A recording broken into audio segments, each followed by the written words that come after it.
yes, this is a problem. They have not taken responsibility. They can set aside our political differences. The White House has literally admitted that the messages are authentic. Cool. And that Donald Trump didn't admit Brian this. Hughes, the spokesperson for the National Security Council. Well, the president did it. So there you go. And number two, we just heard from people that said he did it. They have said they're looking into and trying to figure out how this happened. Hey everyone, welcome back to The Common Thread, the one place where you can actually breathe through the noise and still hear the truth. Now listen, I've got to be real with you. Earlier this week, I broke down a CNN segment featuring none other than Scott Jennings facing off with Tiffany Cross, and I thought I nailed it. I really did. But after watching the full exchange again, yeah, I missed two absolute bombs that went off right in the middle of that studio. I'm not just talking about awkward moments or sharp jabs. I'm talking full-on meltdowns that somehow flew under the radar. And if there's one thing we don't do here at ByteFeed, it's let media madness slide past unnoticed. So here I am, eating my humble pie, and bringing you the two explosive moments that deserve the spotlight. These weren't just little slip-ups. They were primetime proof that the narrative is falling apart. Once again, Tiffany Cross went full theatrical, lecturing the country about how broken and irredeemable it is, all while sitting comfortably in a CNN studio with a national platform and a fat paycheck. And I'm not trying to be snarky just for the sake of it, but it takes a special kind of irony to complain about oppression from one of the most privileged pulpits in modern media. But here's where it gets good. Enter Scott Jennings, cool, unbothered, surgical. He doesn't need to yell or fumble around in emotional rhetoric. He lets logic do the lifting. And while the rest of the panel was spinning in circles trying to defend the indefensible, Scott planted his flag in common sense and never flinched. It's not just conservative versus liberal, it's reason versus reaction. Facts versus fiction. Stability versus emotional theatrics. And in those two forgotten clips, Scott didn't just win the argument, he dismantled the whole circus one calm sentence at a time. And because we do things right around here, I'm bringing you that full breakdown. No spin, no edits, just raw reality. So grab a drink, mute the noise, and prepare yourself. You're about to see exactly what happens when logic strolls into a room full of feelings. This is the kind of television CNN didn't want you to remember. But lucky for you, we don't forget around here, not when the spin is this loud and the truth is this clear. Let's roll the clip. So as a patriot, Scott, I find it really troubling because they ran on this whole idea of this pseudo-patriotism, this regressive masculine patriotism, yet everything they're doing runs against making America great. Well, it was never great, so I'm not going to say the again part, but making America great. You're trying to defend the indefensible. Yeah, I absolutely feel that way. I absolutely feel that way. And I think if you had the history that my people had in this country, that you might have a modicum of understanding and respect for that. America was never great for me. I think when we talk later about why the Democratic Party is so unpopular, I'm not here to represent the Democrats. I'm here representing me, and I think it is a common understanding that America may have been great for you. It was not great for me. I think there are people who want her to fulfill that promise. But the point of this discussion right now is the national security of this country, which your party put at risk. I'm not a member of the Democratic Party. I'm not here to represent them. But for me as a journalist, I'm telling you, this was a huge problem. So instead of attacking Jeffrey Goldberg, what they could do is act like men and own this mistake, since they ran on this regressive masculinity campaign, act like men and say, you know what, we failed. But instead what you heard was this president yet again lie and say, oh, I don't know anything about it. Soon enough it's going to be, I don't know this Hexef guy that well. It's a consistent party of lies with this guy, and it's disturbing that there are so many people willing to defend this instead of saying,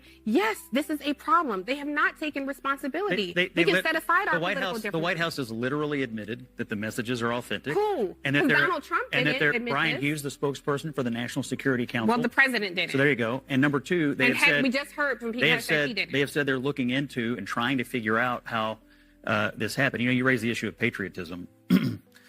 I think the Patriotic Act was what the president did in ordering the strikes in the first place. Go back in time.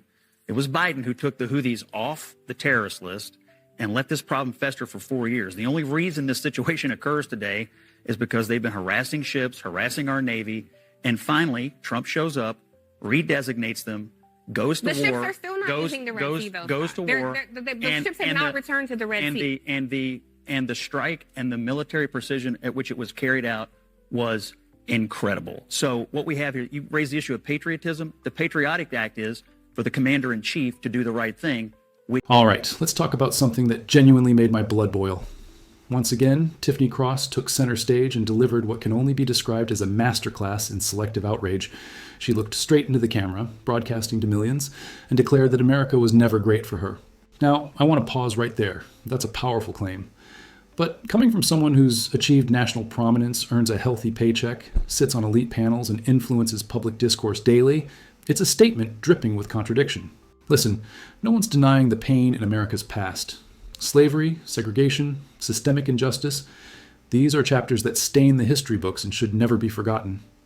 But when someone like Tiffany, who is living proof that the American system can elevate voices from every walk of life, stands on that very platform and insists the entire country has been a failure to her, it rings hollow.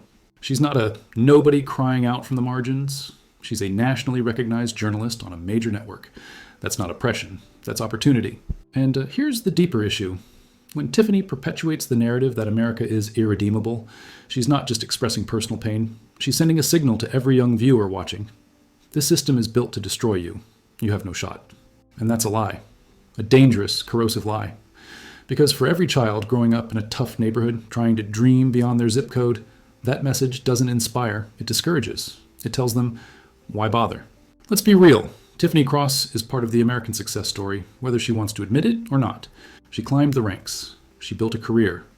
And now she's using that success not to encourage others, but to convince them it's all a sham. Why? Because grievance has become currency. Victimhood sells. And in the marketplace of media outrage, truth often takes a back seat to emotional spectacle. Now compare that to Scott Jennings, who doesn't raise his voice, doesn't throw around buzzwords, and certainly doesn't play the victim. He just shows up with facts and lets them speak. And you can tell, every time he responds, the panel panics. Why? Because they know deep down that he's not arguing from emotion, he's holding up a mirror, and they don't like what they see. What's especially troubling is how Tiffany's narrative warps the definition of patriotism.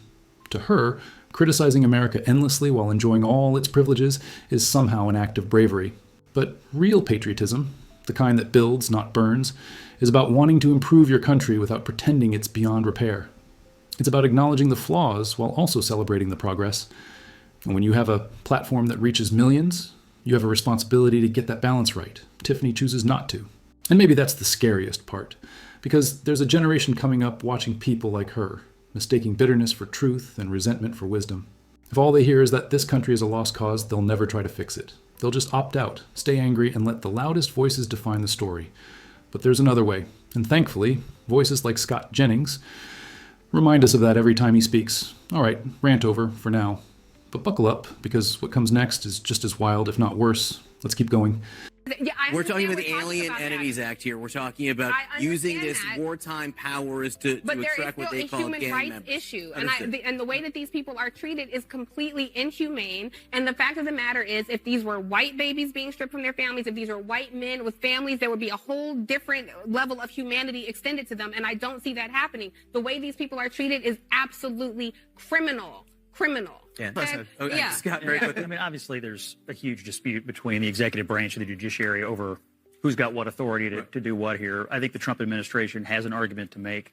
It's not going to be sorted out at the district or even Court of Appeals level. At some juncture, because it is a serious separation of powers issue, the Supreme Court has to step in. By the way, you invoked the word inhumane. I would just point out that I don't think Jessica Nungare or Laken Riley or any other victims of some of these illegal immigrants and gang members, they weren't treated very humanely. And I think what Trump is responding to is an outcry from the American people to solve this issue, to get the criminals out. And that's what they're doing. That's what they believe their mandate is to do. And I think there are legal arguments to be made, but you cannot deny that the American people are giving them the benefit of the doubt when it comes to exiting from the country these animals. No, all right, deep breath, because what comes next? Because this next part, it's one of those moments where you pause the video, rub your eyes, rewind, and say, wait, did she actually just say that? That you actually have to rewind it yes, just she did. To make sure you didn't mishear it the Tiffany first Cross, time. in full So theatrical Tiffany form, Cross, goes off on this emotional monologue about how the treatment of detained illegal immigrants is inhumane. Now, I'm not saying we shouldn't be careful about how people are treated in custody, but come on. This wasn't about families or children in some humanitarian crisis.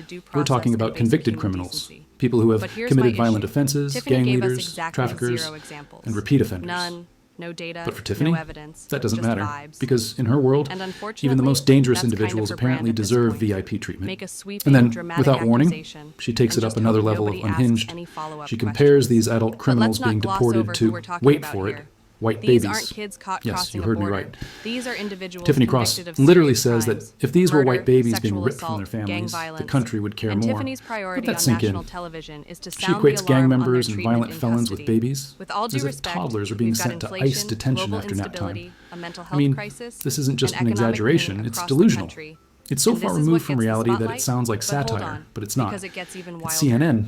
Now, In the this same isn't just breath, about one Tiffany woman Cross saying decides something to absurd. bring white babies It's into about a the media conversation. culture that rewards That's not emotional me outbursts over paraphrasing. facts, That's her actual that prefers comparison. theatrics to She truth. says, and I quote, Tiffany "If throws these were out white these babies incendiary being taken claims, from and their no one, families, not one people person would on that care panel more." pushes back.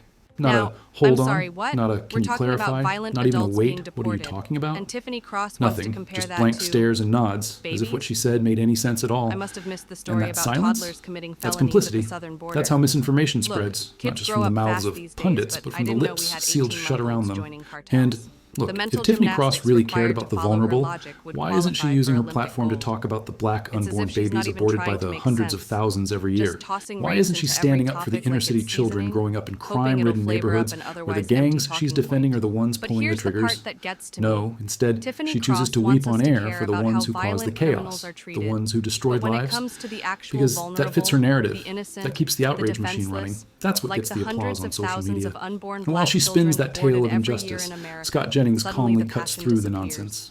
Where's He doesn't the need to segment raise on his that, voice. Tiffany? He doesn't need Where's a the moral outrage? breakdown. He simply Where's the lays out the monologue? reality. See, I don't These think people it's about committed humanity crimes. for her. These people I are a think it's threat about to others. narrative. And if the And the facts American don't people, support it, they want just bend safety. the They want conversation accountability. until it fits. They want the law At the end of enforced, the not day, ignored in the we name can of have real activism. conversations And about Scott, justice true and to form, reform. gives But them not that if the voice when people no one leading else in those that studio will. conversations are more Let's talk interested brass in tacks. sound bites than The real danger substance. here isn't And just for the what criminals it's worth, crossing our this border. country It's is the capable ideology of crossing handling into our complexity. media. The We belief can that hold if you our cry system loud enough, accountable facts and don't expect matter. violent That if you criminals to frame face every issue as consequences. racial, you can avoid But what we don't responsibility. need are media Tiffany isn't figures trying to who inform the public. sensationalize race, She's trying to guilt ignore them. context, She's trying to shame and lose their Americans for minds wanting every order, time Scott safety, Jennings and legal points out the accountability. obvious. And that's What are your disgusting. thoughts about these But here's violent, what's worse. illegal immigrant She's not alone. criminals and how There's an they're entire treated? industry propping up this Let me know in the nonsense. comments. Panels that nod along, Anyway, that's it for networks this that video. refuse And to if push you back, enjoyed it, please headlines give it that a twist like the story, and subscribe to the and viewers channel. who are manipulated That into stuff really thinking does that help us common out. sense is somehow Until then, cruelty. this has been Bite That's Me, why your where we voice cut through matters. CNN, so you That's why won't Scott have to. Jennings' voice Thanks matters. for watching. And that's why the common thread is here, to challenge that narrative, to speak the truth no matter how loud the mob screams. So what do you think? Should convicted criminals be treated like babies? Or is Tiffany Cross just off the rails again? Let me know in the comments. And hey, if you're tired of race baiting and want real talk, you're in the right place. This is the common thread, where facts still matter and victimhood isn't a virtue. Thanks for watching. Don't forget to like, subscribe, and stay sane.